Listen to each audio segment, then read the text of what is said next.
What if being late was the exact thing you needed? 3 minutes. That's how long the train was delayed. And somehow that was just enough to realign everything I thought I knew. It was a Tuesday, the kind of gray, cold morning that makes the city feel like it's just barely waking up. The clouds weren't heavy with rain, just heavy with something else. Something tired. The station was crowded, but quiet.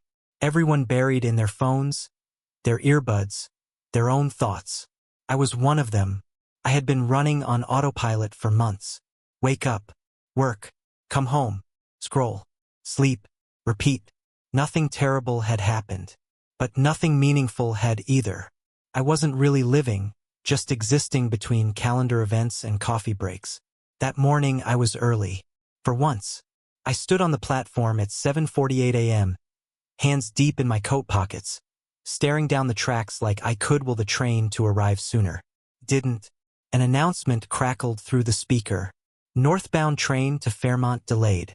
Estimated arrival in 3 minutes. I sighed. So did the man next to me. I checked my phone. No new messages. Not that I expected any. 3 minutes. Just 3. But those 3 minutes, standing still for once without distraction, opened up a kind of silence I hadn't felt in ages. Not just around me, inside me. And then, in that space, someone behind me spoke. Softly, clearly. Sometimes, the delay is the gift. I turned. Sitting on the bench behind me was a woman, maybe in her 60s. She had a canvas tote in her lap, a travel mug in one hand, and a look in her eyes that said she'd seen the world move too fast too many times. I blinked. I hadn't realized she was talking to me, or maybe I had, and I didn't want to believe it. The delay? I asked. She nodded, smiling gently. If the train had come on time, you wouldn't be here long enough to hear what I'm about to tell you. I hesitated, unsure whether to sit beside her or keep standing. Something about her presence invited silence, not small talk. But when she patted the empty space on the bench next to her, I took the seat, not because I had to, but because I suddenly felt like I should. She sipped from her travel mug, eyes still on the tracks. I used to commute every morning like you, she said. Same train, same time, same life. It took me 30 years to realize I had missed all of it, she continued. My son grew up in the back seat of my priorities. There was no bitterness in her voice, just a quiet ache that seemed to hum beneath every word. He used to wait for me to come home before bed. Then he stopped waiting. One day, I stopped noticing. By the time I retired, he was already someone I didn't know. Polite, distant, like a neighbor I used to be close with. The train announcement came again. 2 minutes. Still time. I felt my chest tighten. I had no kids, no family I'd drifted from, but I knew exactly what she meant. The world convinces us we'll catch up later, she said. But later doesn't wait. It moves on, quietly, without a fuss. The delay isn't in the train, she whispered. It's in us. We delay saying what matters. Delay living what we believe. Delay being present. What happened with your son? I asked. She smiled, soft and broken at the same time. He calls sometimes. Not often.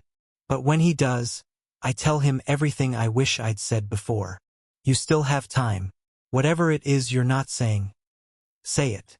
My phone buzzed. A message from my sister. I hadn't replied to the last 3 she sent. Thank you, I said. She nodded once. Don't thank me. Just don't wait. The train arrived. Doors slid open. Commuters shuffled forward. I didn't move. Not yet. I did eventually board the train. But not before sending a text. Just one line. Are you free to talk later? I miss you. Felt small. Insufficient. But real. My sister replied before the train even pulled out of the station. I thought you forgot about me. Call me after work? I did. And we talked. Really talked. About Mom. About growing up. About how we drifted without meaning to. There were no tears. Just honesty. Just presence. That one message cracked something open. And what began as one call became something more. We started texting more. sharing photos, planning to meet up without needing birthdays or excuses. I didn't tell her about the woman at the station. Not yet. Felt like something just for me, a quiet gift left on a bench. But I thought of that woman often. Every time I reached out instead of retreating. Every time I responded instead of delaying. Every time I chose presence over avoidance. I never saw her again. Maybe she was just a woman with regrets. Maybe she was something more. But her words rewired something in me.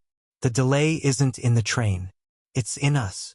Now I leave earlier, walk slower, reply faster, and when I feel the urge to postpone something that matters, I hear her voice again. Not scolding, not wise, just true. You still have time.